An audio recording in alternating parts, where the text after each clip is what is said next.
उपस्थित सर्व लोकांना मला विनंती करायची आहे, विशेष करून तिथं उभे असणाऱ्या लोकांना मला विनंती करायची की या साईडला एक खुर्च्या मांडलेल्या आहेत, कृपया त्या मोदीजींच्या फ्रेमकडून लोक या साईडलाही बसू शकतात. कृपया सर्वांनी खुर्च्या ग्रहण कराव्यात. कृपया सर्वांनी खुर्चीवर यावं.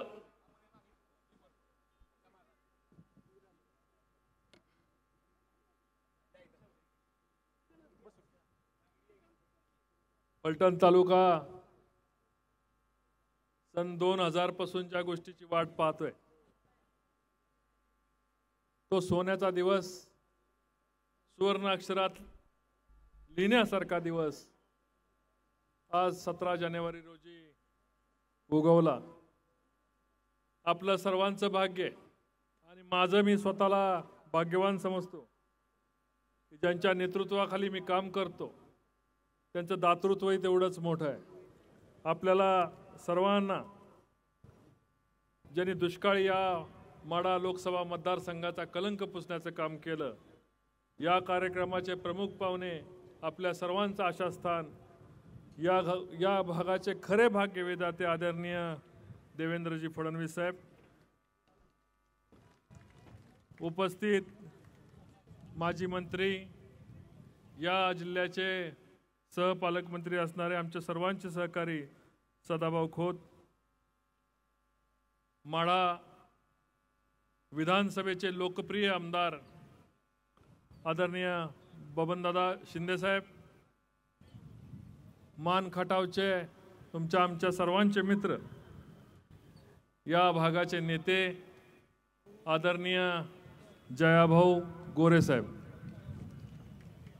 आदरणीय विधान परिषदेचे सदस्य आदरणीय रणजितसिंह मोहिते पाटील साहेब, आदरणीय राहुलजी कुल आमदार दौंड विधानसभा, आदरणीय राजाभाऊ राऊत आमदार बार्शी विधानसभा, आदरणीय रामजी सातपुते आमदार माळशिरस विधानसभा, आदरणीय माजी आमदार जगताप साहेब करमाळा विधानसभा, आदरणीय माजी आमदार धनाजी साठे साहेब माढा विधानसभा, आदरणीय रश्मीताई बागल संचालिका साखर संघ, आदरणीय मी बापूंचं नाव मायनं राहून गेलं, शहाजी बापूंचं नाव घेतल्याशिवाय आपला दिवस चालू होत नाही, ते सांगोल्याचे आमदार माझे मार्गदर्शक नेते शहाजी बापू पाटील साहेब,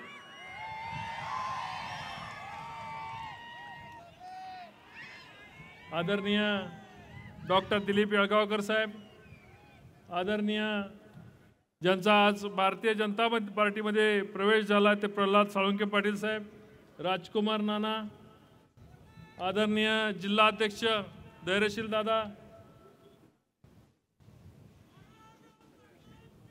कृष्णा खोरे, विकास मंडळाचे सर्व अधिकारी, आदरणीय सचिव कपूर साहेब, आदरणीय कपोले साहेब, गुणाले साहेब, धुमाळ साहेब, या फलटण तालुक्याचे सुपुत्र ज्यांनी धोम बोलकोडी आणि या दोन्ही कालव्याचं काम मोठ्या निष्ठेने केलं ते रामजी निंबाळकर साहेब, माझ्या सुविद्ध पत्नी जिल्हा परिषद सदस्य जिजामाला नाईक निंबाळकर, आदरणीय विरोधी पक्षनेते शमशेर दादा, सोलापूर जिल्हा दूध संघाचे अध्यक्ष रणजित भैया, आदरणीय संतोष अण्णा, राजाभाऊ भोसले साहेब, रंजन काका, चंद्रराव अण्णा,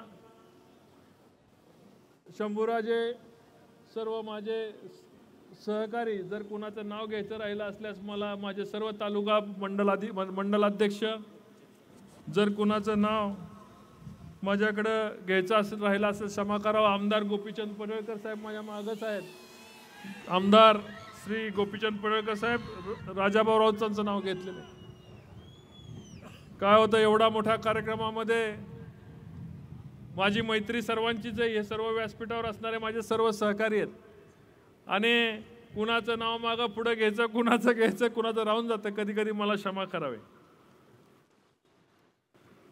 आज नीरा देवगरचं भूमिपूजन आदरणीय साहेबांच्या हस्ते संपन्न झालेले. ह्या डोळी आपण सर्वांनी बघितलं, इथेही ऑनलाईन आपण सर्वांनी बघितलंय. नुसतं नीरा देवघरचं काम झालं नाही. नीरा देवघरमुळे या तालुक्यातली 51 गावं, तर माळशिरस तालुक्यामधली 22 आणि आता नवीन वाढलेली 16 गावं, सांगोल्याचा समावेश बापूंच्या आग्रहामुळे सांगोल्याचा समावेश झाला, पंढरपूरचा समावेश नीरा देवघरच्या लाभ क्षेत्रामध्ये झालेला आहे.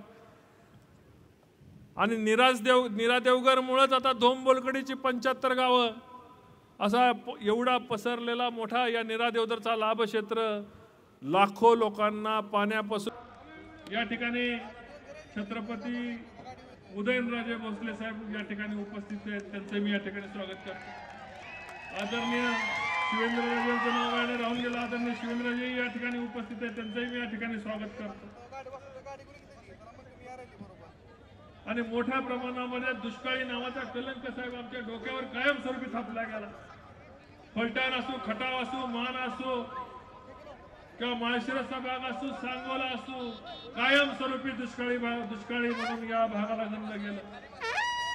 कधी छावण्या, कधी अन्य दुष्काळाच्या समस्येला कायम आम्ही तोंड देत गेलो. माझ्या तुतारी वाजू नका. माझ्या लोकसभेच्या कार्यकाळामध्ये लोकसभेला उभं राहताना आम्ही साहेब तुम्हाला हा प्रश्न सांगितला होता की या प्रश्नावर आम्ही लोकसभेला उभं राहत आहे. नीरा देवघरचा प्रश्न सुटला पाहिजे साहेब, रेल्वेचा प्रश्न सुटला पाहिजे साहेब, तुमचा पंढरपूर रेल्वेचा प्रश्न सुटला पाहिजे. हे 2-3 महत्वाचे प्रश्न होते. मला सांगायला माझं ऊर भरून आलेलं आहे साहेब. बऱ्याच प्रमाणात बाहेरून आलेल्या लोकांना काम मिळाले आणि म्हणून नाईकबामवाडी सारख्या ठिकाणी दुसऱ्या MIDCचा आपण घाट घातला आणि आपण त्याला मंजुरी दिली. आज त्याचा कार्यारंभ झाला, आज त्याची सुरुवात झाली, आज त्याचा शुभारंभ आपल्या हस्ते झाला. मग शेतीला पाणी मिळालं, नीरा देवघरचा प्रश्न संपला, नीरा देवघरमुळे धोमबलकोडीचा प्रश्न संपला, MIDCचा प्रश्न संपला, MIDC बरोबर रेल्वेचा प्रश्न संपला. राहिला फलटण पंढरपूर रेल्वेचा विषय, तर आपण 31 जानेवारी रोजी त्याला 950 कोटी रुपये महाराष्ट्र सरकारने निम्मा वाटा मंजूर केला. केंद्र सरकारने त्याच दिवशी 1 तारखेला साहेब त्याच्या बजेट पूर्ण झालं असताना सुद्धा रेल्वे मंत्र्यांनी रात्री बजेटमध्ये त्याचं 20 कोटी रुपयाचं प्रावधान संपून फलटणकडून जाणाऱ्या वारकऱ्यांना जाणाऱ्या रेल्वेची सोय केली. लवकर त्याचाही शुभारंभ आपल्याला करावा लागणार आहे साहेब. फलटण बारामती सारखा इथून बारामतीला जाणारा रस्ता साहेब अत्यंत खराब होता. गडकरी साहेबांना आम्ही विनंती केली, 780 कोटी रुपयाचा हा रस्ता आता 50% पूर्ण झालेला आहे. वारकऱ्यांसाठी असणारा फलटण ते किंवा आळंदी ते पंढरपूर हा 12,000 कोटी रुपयाचा रस्ता निम्मा जवळपास 50-60% पूर्ण झालेला आहे. फलटण आदरकी रस्ता आपण EDB मधून तरतूद करा असे आदेश दिले साहेब. फलटण आदरकी रस्त्याचं 354 कोटी रुपयाचं टेंडर झालं आणि फलटण आदरकी रस्त्याचं काम चालू झालेलं आहे. 50,000 कोटी रुपयाचा पुण्यावरून बेंगलोरकडे जाणारा रस्ता गडकरी साहेबांना आम्ही सांगितलं की नवीन जर तुम्ही महामार्ग 8 पदरीचा 10 पदरी करायला गेला तर घरं पडतील, अनेक अडचणी येतील. तुम्ही हा रस्ता ग्रीन कॉरिडॉर करा. आणि उभी कागदावर रेष मारून मी त्यांना दिली.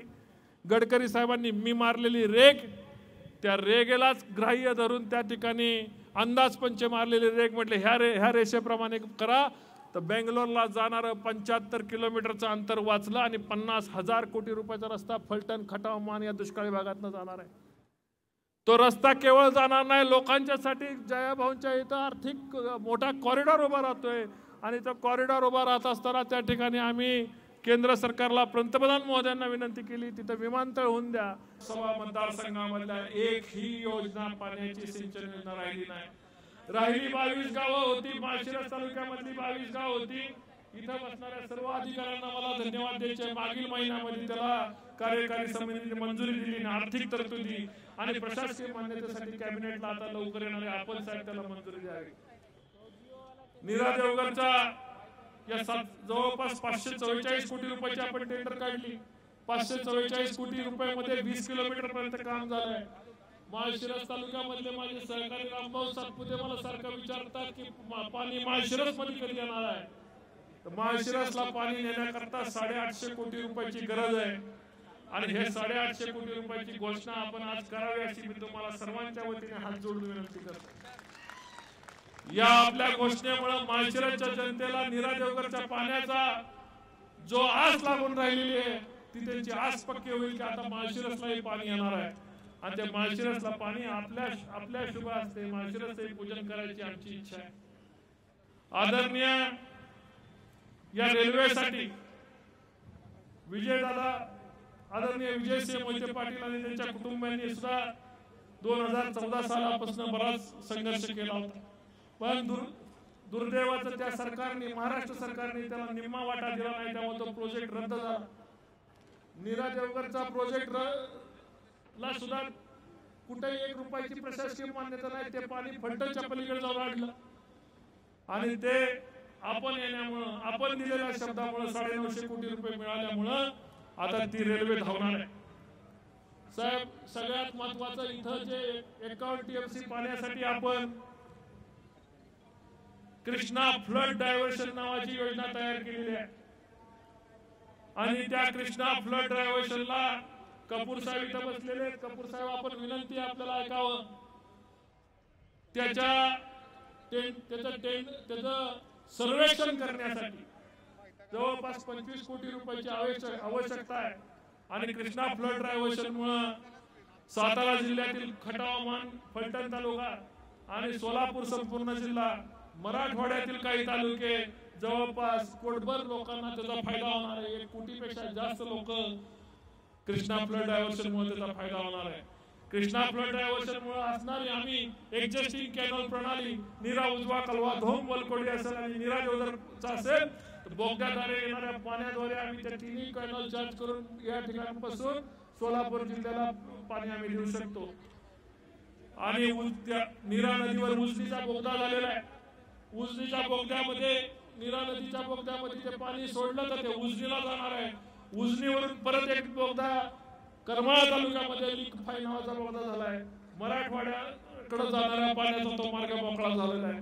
त्याच बोगद्याचा वापर करून कृष्णा भीमाचा हे जर आपण फ्लड डायव्हर्शन प्रोजेक्ट जर आपण त्याला त्या 25 कोटी रुपयाच्या सर्वेक्षणाला आर्थिक मंजुरी दिली तर हा कृष्णा फ्लड डायव्हर्शन प्रोजेक्ट हा या भागाची वरदाई होणार आहे।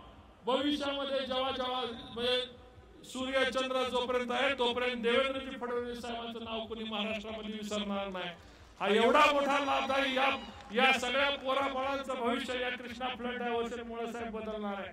या तुम्ही दिलेल्या रेल्वेमुळे बदलणार आहे, तुम्ही दिलेल्या आजच्या MIDC मुळे बदलणार आहे, नीरा देवगर प्रकल्पाला बदलणार आहे। मला अभिमान आहे साहेब, जेवढे खासदार महाराष्ट्रामध्ये होते मी तुमच्याकडे जेव्हा आलो तेव्हा पाणी, रेल्वे आणि दुसरं सोडून काय मागायला आलो नाही आणि मला याच्या पुढं काय मागायचंही नाही, कारण जेवढं मागितलं मी 1 मागितलं, देवेंद्रजींनी मला 10 दिलं। दिलेला प्रत्येक शब्द साहेबांनी झेलला आणि असा नेता, असा दुष्काळी भागाचा देवदूत नेता म्हणून मिळायला खऱ्या अर्थाने नशीब लागतं। ते नशीब कमवून मी या ठिकाणी आलो। तुमच्या सर्वांच्या आशीर्वादामुळे मी दिल्लीला पोहोचलो आणि या दिल्लीला पोहोचल्यानंतर या खासदाराचे पाय बळकट करायचं काम आदरणीय देवेंद्रजींनी केलं, म्हणून पायावर उभा राहून तुमच्या समोर स्वाभिमानाने आणि आपण छाती फुगवून तुमच्या समोर बोलू शकतो। नीरा देवगरचा संघर्ष झाला साहेब, जयाभाऊ असतील, शहाजी बापू असतील, या लोकसभेच्या आधीपासून स्वतःचा विधानसभा मतदारसंघ नसताना या माणसांनी 2-2, 3-3 दिवस संघर्ष केला। प्रत्येक ऑफिसला नीरा देवगरच्या कामासाठी आदरणीय मी म्हणून म्हटलं की कुदळ मानायचा मान आदरणीय जयाभाऊ गोरेंचा आहे, आदरणीय शहाजी बापूंचा। शहाजी बापूंनी 2 दिवस कार्यालयात सातत्याने दिवस उपाशी राहून त्या ठिकाणी नीरा देवगरच्या कामकाज पूर्ण करण्यासाठी सचोटीने मांडून ठेवली होती। नीरा देवगरचं काम पूर्ण करण्याकरता साहेब आदरणीय छत्रपती उदयनराजे भोसले या ठिकाणी बसले, ते राष्ट्रवादीचे खासदार होते आणि जेव्हा नीरा देवगरचा हा विषय निघाला तेव्हा त्यांनी पक्ष न बघता साहेब छत्रपती उदयनराजेंनी माझी बाजू घेतली आणि कदाचित तीच भूमिका त्यांना राष्ट्रवादी पक्षाचा त्याग करायला कारणीभूत ठरली। नीरा देवधरच्या प्रश्नावर त्यांनी सचोटीची भूमिका मांडली की नीरा देवधरचं पाणी हे मुद्दाम होऊन दिलं नाही. ही छत्रपती उदयनराजेंची भूमिका ही मोठी बळ देऊन जाणारी भूमिका होती. आणि खऱ्याला खरा म्हणणारा माझा मित्र, आमच्या सर्वांचा सहकारी, आमच्या सर्वांचे नेते छत्रपती उदयनराजे आम्हाला भेटले. सदाभाऊ खोतांनी आम्हाला सत्तेच्या ते पालकमंत्री असताना, सहकार मंत्री राज्यमंत्री असताना ठिकठिकाणी कुठं अडल तिथं भाऊ, कुठं अडल तिथं भाऊ, आणि माझी तुमची भेट कुणी घालवली असेल तरी भावनेच घातली. त्यामुळं सदाभाऊंचा या त्या फलटण तालुक्याने आभार मानावा तेवढं थोडं. मी आणि राहुल दादा आम्ही कॉलेजच्या काळापासूनचे मित्र. मी असू, भाऊ असू, राहुल दादा असू, तुम्हाला दादांच्या बद्दल या फलटण तालुक्याला वेगळं काही सांगायची गरज नाही. आदरणीय दादा आणि आम्ही मुंबईत असताना आम्ही तिघं बरोबर असतो. कदाचित आम्ही तिघं नसलो तर तुम्हाला एक प्रश्न पडतो की कुठे गेले, दिल्लीत असलो तरी आम्ही तिघही बरोबर असतो. आज या सर्व आपल्याला ही भर उन्हामध्ये मी आपल्याला रिक्वेस्ट केली होती की ही सभा 4:30 नंतर चालू करावी. 4:30 नंतर खरं अर्थाने 6 नंतर लोकांचा याचा उत्सुकता असते.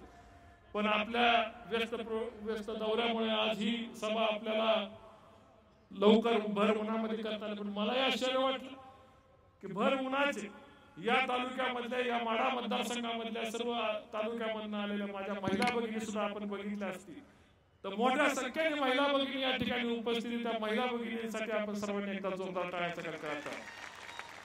आपल्याला आशीर्वाद देण्याकरता आले ज्या माणसाने हा दुष्काळी कलंक पुसला, ज्या माणसाने रेल्वे दिली, ज्या माणसाने MIDC दिली, त्या माणसाला किती ठिकाणी ओवाळला जातं, किती ठिकाणी फुलांचा वर्षाव झाला. फुलं आपल्याला लागली पण ही प्रेमाची फुलं साहेब होती. त्या फुलांचा स्वीकार आपण करावा. या माझ्या महिला भगिनींना, देवेंद्र भाऊंना देवा भाऊ म्हणून या ठिकाणी आशीर्वाद दिले. येणारी कारकीर्द, तुमची कारकीर्द महाराष्ट्रासाठी फार महत्वाची.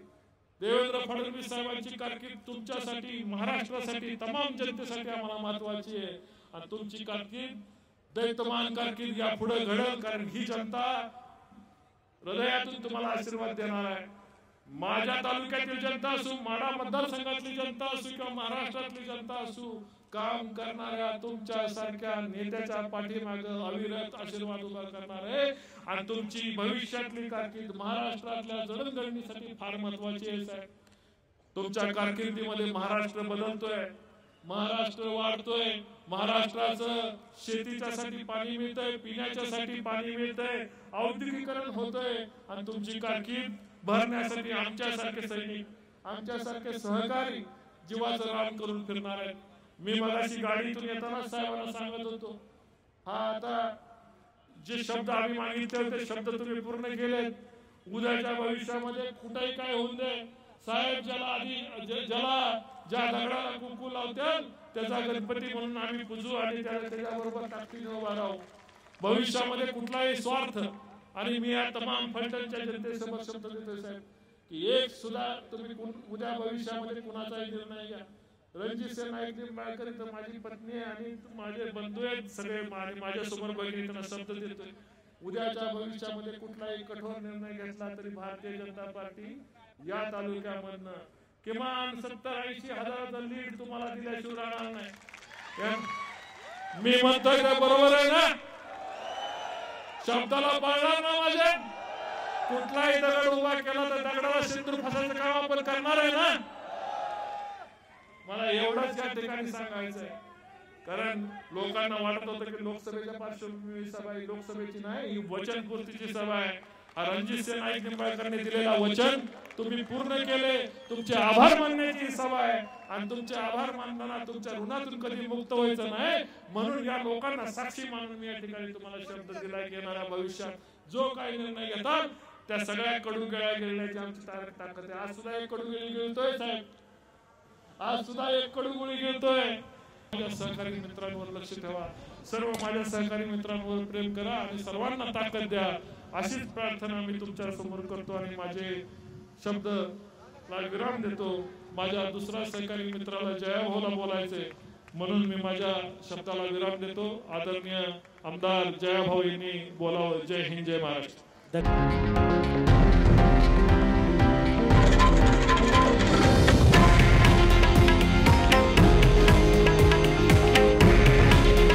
हे आहे देशातील नंबर 1 न्यूज नेटवर्क आणि आपण पाहत आहात TV9 मराठी.